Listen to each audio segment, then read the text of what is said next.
नैनतारा आने वाले एपिसोड की पूरी कहानी। हवेली के बड़े दरवाजे पर जैसे ही रात का अंधेरा छाया, चारों तरफ सन्नाटा फैल गया। बाहर तेज हवाएं चल रही थीं, दरख्तों की शाखें आपस में टकराकर ड्रोनी आवाजें पैदा कर रही थीं। अंदर हवेली के इस हिस्से में जहां हमेशा पर्दे झुके रहते थे, वहीं से इस कहानी का नया बाब शुरू होता है। सौरजू, जिसने हमेशा खुद को मजबूत और मुतवाजिन इंसान साबित किया था, इस रात पहली बार खुद को कश्मकश में पाता है। एक तरफ शावाली है, नाजुक मासूम बनने का ड्रामा करती हुई, मगर अंदर ही अंदर चालों का जाल बांध रही है। दूसरी तरफ नैनतारा है, इसकी बीवी, जिसकी आंखों में मोहब्बत के साथ साथ आग भी है और जो किसी भी कीमत पर अपने शौहर को किसी और औरत की तरफ झुकता हुआ नहीं देख सकती। शावाली का नया खेल। इस रात शावाली ने अपने कमरे में छोटी सी आग लगाई। पर्दे के कोने में जलता हुआ कपड़ा आहिस्ता आहिस्ता धुएं में बदल रहा था। वो व्हील चेयर पर बैठी जोर जोर से चलाने लगी। बचाओ, कोई है। नैनतारा। ये सब नैनतारा ने किया है। सौरजू दौड़ता हुआ अंदर आया। धुएं से इसकी आंखें लाल हो गईं। लेकिन इसने सबसे पहले शावाली को गोद में उठाया। शावाली ने उसी लम्हे अपने हाथों से सौरजू की गर्दन पकड़ ली और धीरे से सरगोशी की। अब तो तुम मुझे छोड़कर नहीं जा सकते। सौरजू को कुछ समझ नहीं आया, मगर तभी दरवाजे पर खड़ी नैनतारा ने यह सब देखा। इसकी आंखों में गुस्सा था, मगर चेहरे पर एक पुरस्रार मुस्कुराहट। नैनतारा की चालाकी। जब सौरजू ने शावाली को अपने कमरे में लाकर बिस्तर पर बिठाया, तभी नैनतारा वहां आ गई। इसके कदमों की आहट मध्यम थी, मगर आंखों की चमक बहुत तेज। वो शावाली की व्हील चेयर धकेलती हुई अंदर आई और बोली, शावाली, तुम्हें लगता है कि आग लगाकर, चिल्लाकर और झूठे इल्जाम लगाकर तुम मेरे शौहर को अपना बना लोगी? अगर तुम सोचती हो कि यह हवेली और सौरजू अब तुम्हारे हैं, तो तुम बहुत बड़ी गलती कर रही हो। सौरजू खामोश खड़ा था। इसके चेहरे पर उलझन थी। एक तरफ फर्श, दूसरी तरफ दिल, और दोनों के बीच ये दो औरतें। नैनतारा अचानक बिस्तर पर बैठी शावाली के बहुत करीब जाकर बोली, आज की रात मैं तुम्हारा तफरी बनूंगी। तुम्हारे पास भी मैं ही सोऊंगी। और हाँ, ये मत भूलना कि मैं सौरजू की बीवी हूं। शावाली का असली चेहरा। ये सुनकर शावाली का चेहरा गुस्से से लाल हो गया। इसने अपने होंठ काटते हुए सोचा कि अगर अभी वो कुछ नहीं करेगी तो सौरजू हमेशा नैनतारा के साथ ही रहेगा। इसने धीरे से सौरजू का हाथ पकड़कर कहा, देखो सौरजू, ये औरत पागल हो चुकी है।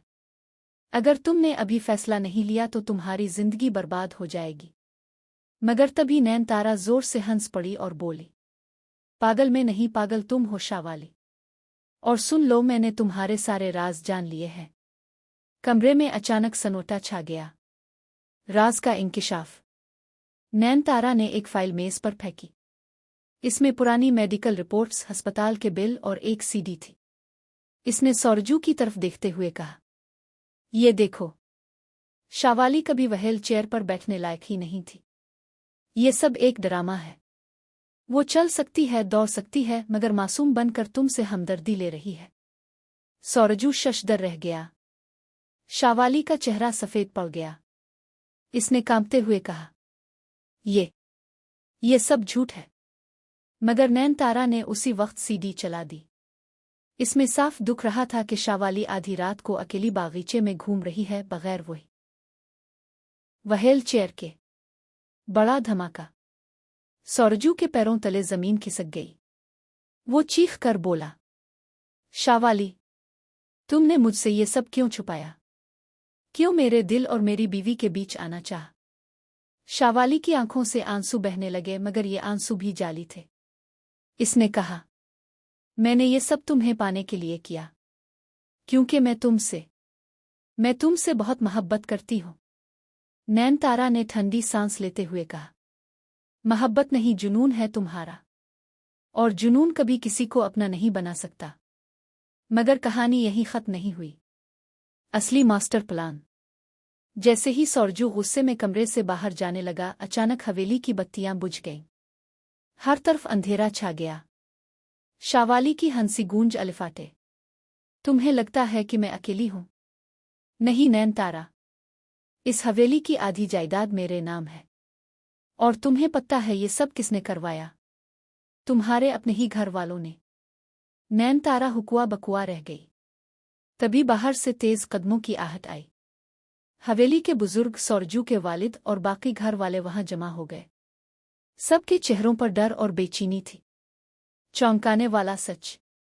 सौरजू के वालिद ने कांपती आवाज में कहा, हाँ, ये सच है। हमने ही शावाली को घर में जगह दी थी क्योंकि इसके हाथ में हमारे खिलाफ ऐसे सबूत है जो वो कभी भी अदालत में पेश कर सकती है। अगर वो ऐसा करती तो हमारी सारी इज्जत मिट्टी में मिल जाती। नैनतारा को अब समझ आया कि असली खेल कितना गहरा है। शावाली मुस्कुराते हुए बोली, अब बताओ सौरजू, तुम मेरे साथ हो या नैनतारा के साथ? सौरजू का फैसला। कमरे में तनाव ऐसा था कि सांस लेना मुश्किल हो रहा था। सौरजू की आंखें लाल थीं। इसने धीरे धीरे शावाली की तरफ देखा और कहा, तुमने मेरे घर को, मेरे रिश्तों को और मेरे भरोसे को तोड़ा है, लेकिन अब मैं तुम्हें एक और मौका नहीं दूंगा। नैनतारा ने सुकून की सांस ली, मगर शावाली के चेहरे पर अब खौफ था। अचानक इसने पास रखा गुलदान उठाकर जमीन पर दे मारा और चिल्लाई, अगर मैं तुम्हें नहीं पा सकती तो किसी को भी नहीं दूंगी। धमाकेदार क्लाइमेक्स। उसी वक्त कमरे में धुआं फैलने लगा। कहीं से गैस लीक हो रही थी। सब लोग बाहर दौड़े। नैनतारा ने सौरजू का हाथ पकड़कर इसे बाहर खींचा, मगर शावाली वहीं खड़ी रही। इसकी आंखों में पागलपन था। वो चिल्लाई, ये हवेली भी मेरी होगी और सौरजू भी। जैसे ही सब बाहर निकले, एक जोरदार धमाका हुआ। हवेली के एक हिस्से में आग लग गई। सब लोग सदमे में थे। क्या शावाली जिंदा बची या नहीं, ये किसी को नहीं मालूम। आगे की कहानी अगले एपिसोड में असली ट्विस्ट सामने आएगा। क्या शावाली सचमुच मर गई है, या वो वापस लूटेगी और मजीद खतरनाक चालें चलेगी? क्या सौरजू और नैनतारा का रिश्ता अब और मजबूत होगा, या किसी नए राज के साथ मजीद आजमाइश में पड़ेगा? एक बात तय है, ये मोहब्बत का तिकोन अब खून खराबे और धोखे में बदल चुका है।